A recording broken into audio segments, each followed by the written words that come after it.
நுகைக்குடி பேரணியில் பின்வாங்கிய பிரதான எதிர்க்கட்சிகள். பயங்கர தீ விபத்து, சிக்கிக்கொண்ட ஆயிரக்கணக்கானோர். ராஜபக்சக்களுடன் ஒருபோதும் அரசியல் பயணம் கிடைக்காது. கொழும்பில் அவசரமாக தரையிறக்கப்பட்ட உலகின் மிகப்பெரிய விமானம்.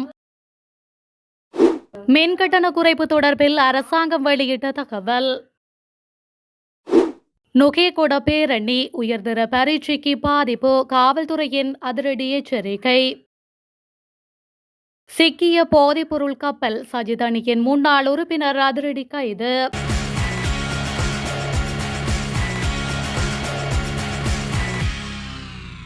தேசிய மக்கள் சக்தி அரசுக்கு எதிராக சில எதிர்க்கட்சிகள் இணைந்து முன்னெடுக்க உள்ள பேரணி இன்று நுகைக்குடையில் நடைபெறவுள்ளது. இந்த பேரணியில் பெருந்திரளான மக்கள் பங்கேற்பார்கள் என முன்னாள் ஜனாதிபதி மஹிந்த ராஜபக்ஷ அறிவித்துள்ள நிலையில் நாட்டில் பல பகுதிகளில் உள்ளவர்கள் நுகைக்குடையில் அழைத்து வரப்படுவார்கள் என எதிர்பார்க்கப்படுகின்றது. தேசிய மக்கள் சக்தி அரசு ஆட்சிக்கு வந்து ஓராண்டு கடந்துள்ள நிலையில் நாட்டு மக்களுக்கு வழங்கிய வாக்குறுதிகளை நிறைவேற்றுமாறு வலியுறுத்தியே இந்த போராட்டம் நடாத்தப்படுகின்றது என்று ஏற்பாட்டாளர்கள் விளக்கம் அளித்துள்ளனர். அத்துடன் அரசின் ஜனநாயக விரோத செயல், அடக்குமுறை என்பவற்றுக்கு எதிராகவும் நடவடிக்கை இடம்பெறும் எனவும் அவர்கள் அறிவித்துள்ளனர். எதிர்க்கட்சிகள் கூட்டணைந்து மாபெரும் மக்கள் குரல் என்ற துணைப்பொருளின் கீழ் அரசுக்கு எதிராக பேரணியை நடாத்தினாலும் பிரதான எதிர்க்கட்சியான ஐக்கிய மக்கள் சக்தி இதில் பங்கேற்கவில்லை. நாடாளுமன்றத்தில் மூன்றாவது பெரிய கட்சியான இலங்கை தமிழரசு கட்சியும் தாம் கலந்து கொள்ளப் போவதில்லை என அறிவித்துள்ளன. மலையகத்தில் உள்ள பிரதான இரு கட்சிகளான இலங்கை தொழிலாளர் காங்கிரஸ் மற்றும் தமிழ் முற்போக்கு கூட்டணிக்கும் இந்த பேரணியில் பங்கேற்பதில்லை என அறிவித்துள்ளன. விமல் வீரவன்ச, சம்பிக்க ரணவக்க, திலீத் ஜெயவீர உள்ளிட்ட கட்சிகளின் தலைவர்களும் இந்த பேரணியில் பங்கேற்க மாட்டார்கள்.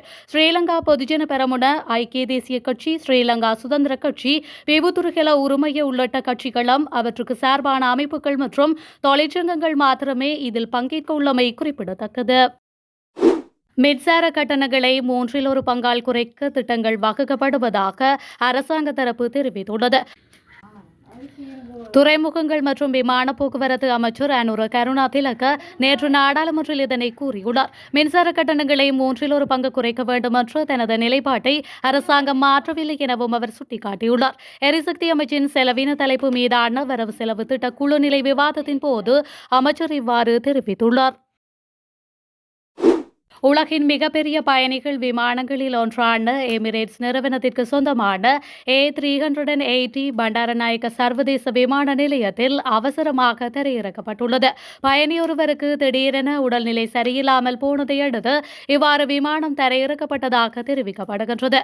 துபாயில் இருந்து ஆஸ்திரேலியாவின் பிரிஸ்பேனுக்கு சென்று கொண்டிருந்த எமிரேட்ஸ் விமானம் EK4300 இலங்கை வான்வெளியில் இருந்தபோது விமானத்தில் மருத்துவ அவசர நிலை ஏற்பட்டதாக அறிவிக்கப்பட்டதை அடுத்து இன்று இரவு 7:15 மணியளவில் கட்டுநாயக்கவிற்கு திருப்பிவிடப்பட்டுள்ளது. அதனைத் தொடர்ந்து விமான நிலைய அதிகாரிகள் உடனடியாக அவசர நெறிமுறைகளை சீல்படுத்தி விமானம் தரையிறங்கியவுடன் பயணி வெளியேற்றப்பட்டு அவசர மருத்துவ சிகிச்சைக்காக கொண்டு செல்லப்பட்டுள்ளார். இந்த நிலையில் தேவையான அனுமதி வழங்கப்பட்டவுடன் விமானம் கட்டுநாயக்கவில் இருந்து பிரிஸ்பேனுக்கு அதன் பயணத்தை மீண்டும் தொடங்கும் என்றும் எதிர்பார்க்கப்படுகின்றது.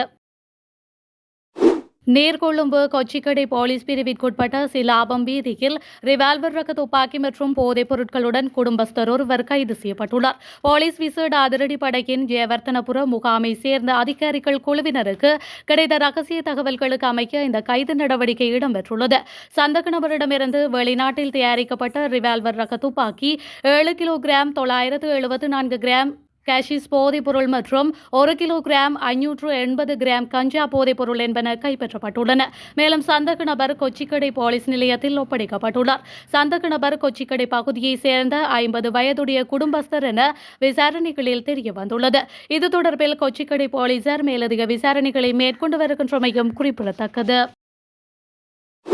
எதிர்க்கட்சிகளால் இன்று ஏற்பாடு செய்யப்பட்டுள்ள பேரணியால் நுகேகுட நகரில் அமைந்துள்ள பல பாடசாலைகளில் உள்ள உயர்தர பரீட்சை மையங்களுக்கு இடையூறுகள் ஏற்படலாம் என காவல்துறையினர் தெரிவித்துள்ளனர். அதன்படி பரீட்சைக்கு இடையூறுகள் ஏற்படாமல் பார்த்துக்கொள்ள பேரணியின் ஏற்பாட்டாளர்களுக்கு அறிவித்துள்ளதாக காவல்துறை கூறியுள்ளது. இதேவேளை பரீட்சை நடைபெறும் பாடசாலைகளுக்கு எந்தவித இடையூறும் ஏற்படாமல் பார்த்துக்கொள்ள தேவையான நடவடிக்கைகள் எடுக்கப்படும் என்றும் காவல்துறையினர் அறிவித்துள்ளனர். இந்த நிலையில் அனுலா மகரில் வித்தியாலயம், செயின்ட் ஜான்ஸ் கல்லூரி, செயின்ட் ஜோசப் மகளிர் வித்தியாலயம், சமுத்ராதேவி மகளிர் வித்தியாலயம் உள்ளிட்ட பல பாடசாலைகள் நுகேகொட நகரத்தின் மையத்தில் அமைந்துள்ளன. இவ்வாறானதொரு பின்னணியில் எதிர்க்கட்சிகளால் ஏற்பாடு செய்யப்பட்ட பேரணி தரமான இன்று 2025 உயர்தர அரசு அறிவியல் பரீட்சை நடைபெறவுள்ளது. மேலும் நுகேகுடை ஆனந்த சமரகோன் திறந்த வெளியரங்கில் நடைபெறும் குறித்த பேரணிக்கான சிறப்பு போக்குவரத்து திட்டமும் செயல்படுத்தப்பட்டுள்ளமை குறிப்பிடத்தக்கது. அனுர் அரசுக்கு எதிராக நுகேகொடையில் இன்று நடைபெறவுள்ள பேரணியில் தான் பங்கேற்க மாட்டேன் என்று ஐக்கிய தேசிய கட்சியின் உறுப்பினரும் முன்னாள் அமைச்சருமான நவீன் திசாநாயக்க தெரிவித்துள்ளார். பேரணியில் பங்கேற்பீர்களா இல்லையா என கட்சியின் செயலாளர் என்னை கேட்டிருந்தார். இதன்போது பங்கேற்கவில்லை என தெளிவாக குறிப்பிட்டேன் என்று நவீன் திசாநாயக்க தனது எக்ஸ் தளத்தில் குறிப்பிட்டுள்ளார். ராஜபக்சேக்களுடன் இனி ஒருபோதும் அரசியல் பயணம் கிடையாது என்றும் அவர் மேலும் குறிப்பிட்டுள்ளார். தெற்கு கடற்கரையில் போதைப் பொருளுடன் பறிமுதல் செய்யப்பட்ட மீன்பிடி கப்பல் தொடர்பாக ஒருவரை காவல்துறை போதைப்பொருள் தடுப்பு பிரிவு கைது செய்துள்ளது. பன்னல பிரதேச சபையின் முன்னாள் ஐக்கிய மக்கள் சக்தி உறுப்பினர் ஒருவரே இவ்வாறு கைது செய்யப்பட்டுள்ளதாக தகவல்கள் தெரிவிக்கின்றன. இலங்கை கடற்படையினர் சம்பந்தப்பட்ட பல நாள் மீன்பிடி கப்பலையும் அதிலிருந்த 6 மீனவர்களையும் நேற்று பிற்பகல் தங்காலை மீன்பிடி துறைமுகத்திற்கு கொண்டு வந்தனர். பாதுகாப்பு படையினருக்கு கிடைத்த தகவலின் அடிப்படையில் இலங்கை கடற்படை மற்றும் காவல்துறை போதைப்பொருள் தடுப்பு பிரிவு நடத்திய கூட்டு நடவடிக்கையில் மீன்பிடி கப்பல் மீட்கப்பட்டது. குறித்த கப்பலில் இருந்து 300 கிலோ ஹெரோயின், 100 கிலோகிராம் ஐஸ் மற்றும் 2 துப்பாக்கிகள் உட்பட 15 போதைப்பொருள் பொட்டலங்கள் கண்டுபிடிக்கப்பட்டமையும் குறிப்பிடத்தக்கது. தேசிய மக்கள் சக்தி அரசுக்கு எதிராக சில எதிர்க்கட்சிகள் இணைந்து முன்னெடுக்க உள்ள பேரணி இன்று நுகேகொடையில் நடைபெறவுள்ளது. இந்த பேரணியில் பெருந்திரளான மக்கள் பங்கேற்பார்கள் என முன்னாள் ஜனாதிபதி மஹிந்த ராஜபக்ஷ அறிவித்துள்ள நிலையில் நாட்டில் பல பகுதிகளில் உள்ளவர்கள் நுகேகொடையில் அழைத்து வரப்படுவார்கள் என எதிர்பார்க்கப்படுகின்றது. தேசிய மக்கள் சக்தி அரசு ஆட்சிக்கு வந்து ஓராண்டு கடந்துள்ள நிலையில் நாட்டு மக்களுக்கு வழங்கிய வாக்குறுதிகளை நிறைவேற்றுமாறு வலியுறுத்தியே இந்த போராட்டம் நடாத்தப்படுகின்றது என்று ஏற்பாட்டாளர்கள் அளித்துள்ளனர். அத்துடன் அரசின் ஜனநாயக விரோத செயல், அடக்குமுறை என்பவற்றுக்கு எதிராகவும் நடவடிக்கை இடம்பெறும் எனவும் அவர்கள் அறிவித்துள்ளனர். எதிர்க்கட்சிகள் கூட்டணைந்து மாபெரும் மக்கள் குரல் என்ற துணைப்பொருளின் கீழ் அரசுக்கு எதிராக பேரணியை நடாத்தினாலும் பிரதான எதிர்க்கட்சியான ஐக்கிய மக்கள் சக்தி இதில் பங்கேற்கவில்லை. நாடாளுமன்றத்தில் 3வது பெரிய கட்சியான இலங்கை தமிழரசு கட்சியும் தாம் கலந்து கொள்ளப் போவதில்லை என அறிவித்துள்ளன. மலையகத்தில் உள்ள பிரதான இரு கட்சிகளான இலங்கை தொழிலாளர் காங்கிரஸ் மற்றும் தமிழ் முற்போக்கு கூட்டணிக்கும் இந்த பேரணியில் பங்கேற்பதில்லை என அறிவித்துள்ளன. விமல் வீரவன்ச, சம்பிக்க ரணவக்க, திலீத் ஜெயவீர உள்ளிட்ட கட்சிகளின் தலைவர்களும் இந்த பேரணியில் பங்கேற்க மாட்டார்கள். ஸ்ரீலங்கா பொதுஜன பெரமுன, ஐக்கிய தேசிய கட்சி, ஸ்ரீலங்கா சுதந்திர கட்சி, பிபுத்துருகெல உரிமைய உள்ளிட்ட கட்சிகளும் அவற்றுக்கு சார்பான அமைப்புகள் மற்றும் தொழிற்சங்கங்கள் மாத்திரமே இதில் பங்கேற்க உள்ளமை குறிப்பிடத்தக்கது. பிரேசிலின் பெலமிலில் உள்ள COP30 என்ற ஐக்கிய நாடுகளின் காலநிலை உச்சிமாநாடு நடைபெறும் இடத்தில் தீ விபத்து ஏற்பட்டுள்ளது. இந்த உச்சிமாநாட்டில் ஆயிரக்கணக்கான மக்கள் பங்கேற்றிருந்ததாக தெரிவிக்கப்படுகின்றது. இந்த நிலையில் அவர்கள் பாதுகாப்பான பகுதிக்கு வெளியேற்றப்பட்டுள்ளதாகவும் செய்திகள் வெளியாகியுள்ளன.